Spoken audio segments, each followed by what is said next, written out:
Tara guys, kinugihan ni namo guys. So what's up mga kabay tayo? Welcome to my vlog. Karon guys, gamit ang Osaka cutter, no? So ako ipakita niyo mga kabay tayo ang katas ng kakugi namo guys ni Martan Vlog. So manguha ta karon. Ubani ko nyo guys pag panguha og bayabas. Ay guys, ipakita na ko nyo guys ang dako na bayabas guys. Para mga kabay tayo, ang bayabas na itong nadako tayo.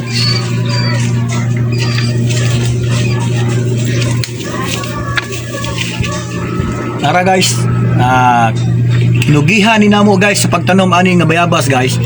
Dili ni sa Bisaya nga bayabas, dagko ni siya nga bayabas o dawata. Ato lias at likod nimo. Napagid guys, usa.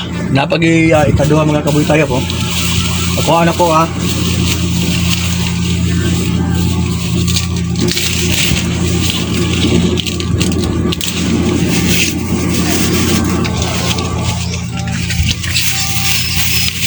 Wala guys, oh. Grabe guys, oh. Oh, wah. Anak na. Isa lang kabukwa ha. Ayaw lang ng usa.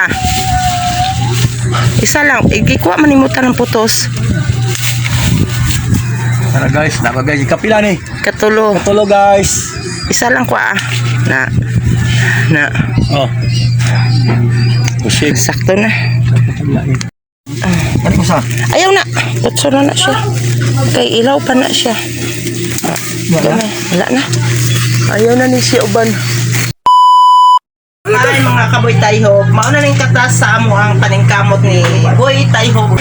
Kaning bayabasa dili ni siya ordinary kundi dagkuan ni siya gikan ni sa jinsan. Mauna ni Sir Jeep ang imuang dalang similya.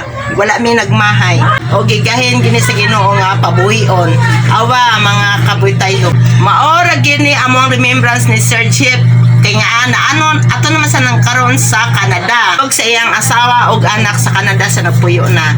Lantawa Sir Jeep ang imuang dala nga bayabas kanhi. Lantawa guwapa kayo awa kaboy tayhog. Yay! Pilaw na kabog? 5. Gahapon gikuha ni Bibi ang usa ani. Una-una na si Bibi. Karon kani ang 5 ko gipopo. Okay. Pero dagan pa kayo. Muna siya mga kaboy tayo, no? Gitanong na muna sa pila ka tuig mga kaboy tayo. Sulod sa 4 ka tuig. So miani nami nga iyang gihatag kanamo. Daghan na namo nga nakaon ni bayabasa, dagko gig bunga. Nay mga bata mo apil pagkaon na ni bisag gagmay pa ilang ginapopo kay abi lang makaon na pero dili siya makaon kay dagkuan ni siya nga bayabas no. Yahan ni Similya ni Sir Jeep Gatinaw karon tuwa na sa kuan guys Canada. Uban siyang pamilya no, asawa niya anak tuwa na dito.